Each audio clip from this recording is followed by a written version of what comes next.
कैसे समझाऊं कि तुम कब तक नहीं समझ पाओगे, कब तक समझ पाओगे कि क्या जीवन की ऊंचता है, ऊंचाई है। तुम्हारे प्रयत्नों से धर्म या पुण्यता प्राप्त नहीं हो पा रही है। तुम प्रयत्न करके देख लिया, तुमने ये परिश्रम करके देख लिया कि व्यापार को बढ़ाया जा सकता है, नहीं बढ़ा सके, निम्नलिखित नहीं कर सके। जो कुछ होना चाहिए, एक निश्चिंतता होनी चाहिए। धन का मतलब ये नहीं 10, 15, 20 हजार, 25 हजार, लाख, 2 लाख। आप 2 लाख में तो चांदनी चौक में आपको आधा गज टुकड़ा भी नहीं मिलेगा दुकान का। एक किराने की दुकान खोलें, 10 लाख का सामान उसमें डालेंगे तो किराने की दुकान स्टार्ट होगी। पकड़ी देंगे 20 लाख की, तब एक दुकान मिलेगी। आजकल दिल्ली में या भारतवर्ष में 2, 4, 5 लाख की कोई वैल्यू है नहीं। और यदि आपके पास 2, 4 लाख है और आप समझ रहे हैं कि आप बहुत संपन्न हैं, तो शायद इससे बड़ी न्यूनता कोई आपके जीवन की नहीं है। तो क्या ऐसी कोई स्थिति है ही नहीं कि आप एकदम से छलांग लगा सके और उन्नति के ऊंचाई पर उठ सके? और वही रॉबर्ट मूर का मुझे याद आ रहा है कि ये लोग अभागे हैं, क्योंकि इनको अपने आप पर भरोसा नहीं है, इनकी साधनाओं पर भरोसा नहीं है। मैं वहां से 7 समुद्र पार करके आया हूं और मुझे भरोसा है, और मैंने यहां बैठे बैठे इंग्लैंड के व्यापार को बढ़ा दिया और 10 गुना 20 गुना बढ़ा दिया। और ये यहां लोग बैठे हैं, इनके गुरु बैठे हैं और ये समझ नहीं पा रहे हैं। इस जीवन का बड़ा दुर्भाग्य क्या हो सकता है इन भारतवर्ष का। मैंने तो इसका उदाहरण आपके सामने रखा है और उसकी कटिंग आप देखें तो मैं आपके पास, मेरे पास पड़ी, मैं आपको दिखा दूंगा। क्योंकि लोग कन्विंस होते हैं किसी विदेशी विद्वान के या विदेशी व्यक्ति के कथन या इंटरव्यू पढ़ करके। तारा महाविद्या भी अपने आप में एक अद्वितीय साधना है जो मैंने जीवन में संपन्न करके देखा है। मैं वही साधना करवाऊंगा और वही साधना करवाता हूं जो जीवन में अनुभव करता हूं। बाकी पंडित, बाकी विद्वान तो पोथी में देखी कहते हैं, जो पोथी में लिखा है वो देख करके बोल देते हैं। और मैं जो भी बोलता हूं आंखों में देखी होती है, अपनी आंखों से देखता हूं, अनुभव करता हूं, साधना करता हूं, और फिर सफलता मिलती है या मेरे शिष्यों को मिल जाती है, तो फिर मैं दूसरे शिष्यों को बता सकता हूं और दम ठोक के कह सकता हूं कि इसे सफलता मिलती है। यदि इसको मिली तो फिर आपको भी मिलनी चाहिए। वह भी 8 मास के आदमी, आप भी 8 मास के आदमी हैं। उनको भी मैंने सिखाया था, आपको भी मैंने सिखाया है। एक क्लास में 40 लड़के हैं, मैं 40 लड़कों को पढ़ा रहा हूं और 15 लड़के फर्स्ट क्लास में पास हो जाते हैं, 25 लड़के फेल हो जाते हैं। वही एटमोस्फेयर, वही वातावरण, वही क्लास, वही मैं पढ़ाने वाला, और 25 लड़के क्यों फेल हो जाते हैं? इसलिए कि उनका ध्यान एकाग्र नहीं है, उनको विश्वास नहीं है। आप साधना में असफलता होने के पीछे रीजन, कारण यही है। असफलता तो हो ही नहीं सकता। आपकी असफलता मेरी असफलता होती है, और आपसे ज्यादा ग्लानि, आपसे ज्यादा दुख मुझे होता है कि मैं इतना चीखा चिल्लाया, बेकार गया मेरा। क्योंकि आपका 3 महीने बाद मुस्कुराता हुआ चेहरा मेरे सामने आना चाहिए, मेरे चरणों में आपका सिर होना चाहिए कि आपने साधना करवाई, हमने की, हम इस जगह थे, उस जगह पहुंचे, और दूसरे लोग आपसे प्रेरणा प्राप्त कर सकेंगे, एहसास हो सकेगा उनको ज्ञान आ सकेगा। साधना के माध्यम से भी छलांग लगाई जा सकती है। मगर आप गिनते हैं 2 रुपए, 4 रुपए, 5 रुपए, 100, 150, 200, 300, फिर आपके पांव पीछे हट जाते हैं। आप जिंदगी में कुछ नहीं कर सकते। जो लिप्त है, जो मोहग्रस्त है, वो कुछ कर ही नहीं सकता, संभव नहीं है। उसके लिए साधनाओं का रास्ता नहीं है। उसके लिए तो बाजार में थोड़ा सा नमकीन मिर्ची बड़े खाने के वो समय है उनका, वो करना चाहिए। बेकार आप यहां बैठे हैं, उससे कोई लाभ होता नहीं आपका, क्योंकि आप 300 रुपए को जीवन का सबसे बड़ा कीमत समझते हैं। और मैं समझता हूं कि मैं इतना गलत आदमी हूं, इतना घटिया आदमी हूं कि मैं 300 रुपए में आपको इतनी ऊंची साधना दे रहा हूं। आपको साल भर मेरे पैर दबाएं, साल भर मेरे लंगोट धोएं, तब मैं आपको साधना दूं, तब भी आप सौभाग्यशाली हैं। ये मेरे जीवन की न्यूनता है और ये मेरे जीवन की विशेषता है कि मैं आपको फिर भी अपना समय करके साधना दे देता हूं। ये आपकी विशेषता नहीं है कि आप मेरे पास आए, ये मेरी विशेषता, ये मेरा एहसान है कि मैं आपको इस पंखे के नीचे बिठा करके भी वो साधना दे रहा हूं जिसको तारा महाविद्या साधना कहते हैं। और उसके बाद भी आप लाभ नहीं उठा पा रहे हैं, इसका दोष तो मैं तो कुछ नहीं कह सकता। मैं आपके सामने खड़ा कर सकता हूं, मैं आपके सामने 50 लोगों के नाम लिख के दे सकता हूं जो बिजनेसमैन है, दिल्ली के ही है, आपको बाहर जाने की जरूरत नहीं। आप उनको पूछिए कि आप कहां थे, आप उनको पूछिए तारा साधना गुरु जी ने आपको दीक्षा दी, तारा साधना करवाई, अब आप कहां पर हैं। उसमें ज्यादा से पेट्रोल 15 रुपए का चलेगा, आप चल के देख लीजिए।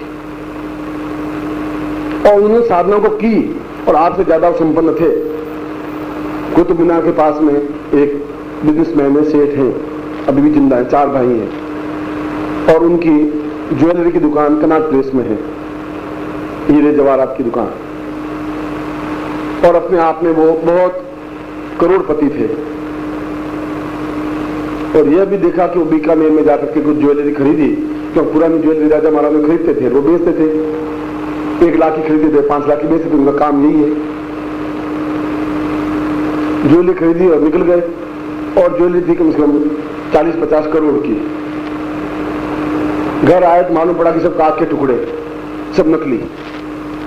ज्वेलर आदमी धोखा खा गया, इसलिए उसने विश्वास कर लिया कि राजा महाराजा के यहाँ नकली कहां से आएगी चीज। तो वापस गए तो उन्होंने कुछ लेने देने से मना कर दिया, महल में के किले में घुसने ही नहीं दिया, और बिल्कुल सड़क पे आके खड़े हो गए।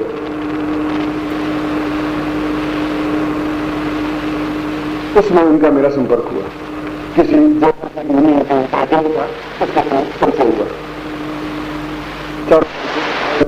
गुरु जी हम तो शायद इतना प्रतिष्ठा इज्जत सम्मान हमारा जीवन में मिल गया है, इस जिंदगी में पनप नहीं सकते, क्योंकि हमारे पास तो 10-15 करोड़ रुपए थे।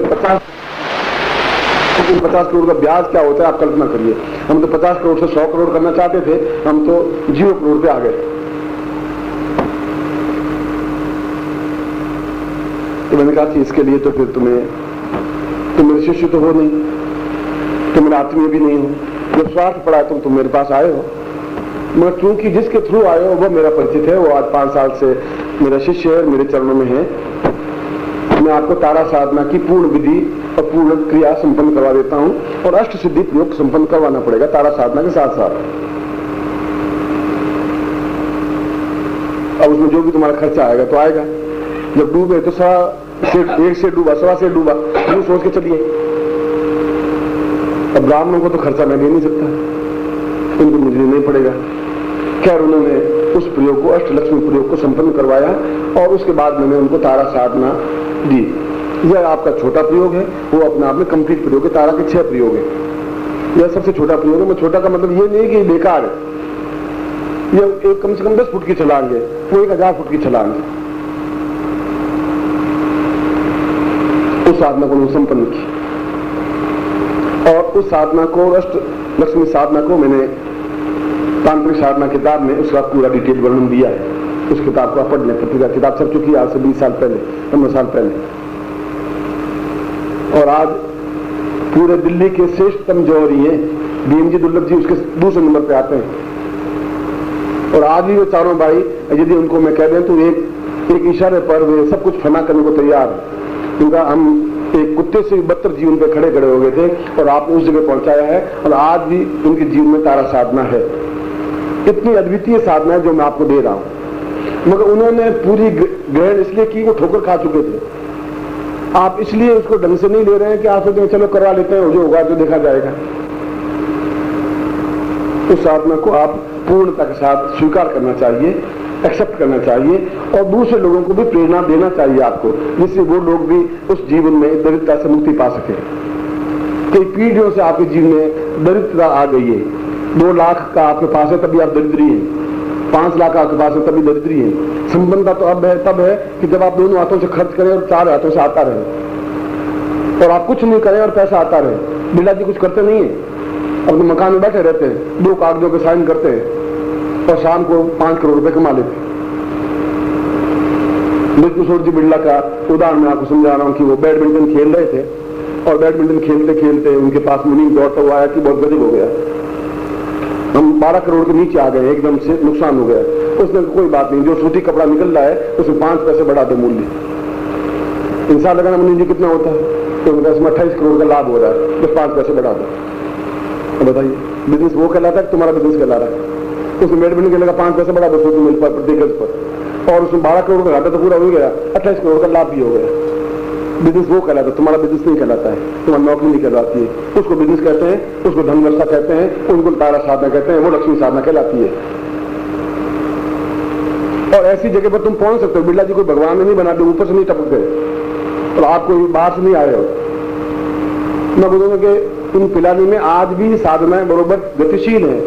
पिलानी के रहने वाले हो राजस्थान के, आज भी उनके यहाँ तारा साधनाएं और महालक्ष्मी साधना बराबर होती ही रहती है। कि जितने ऊंचे स्तर के तुम्हारे बिजनेसमैन है, उनके यहाँ बिल्कुल ब्राह्मणों के द्वारा, अच्छे ब्राह्मणों के द्वारा और विद्वान ब्राह्मणों के द्वारा साधनाएं संपन्न करते रहते हैं, और वे खुद भी भाग लेते हैं पूर्ण क्षमता के साथ में, क्योंकि मैंने उनको साधनाएं संपन्न करवाई।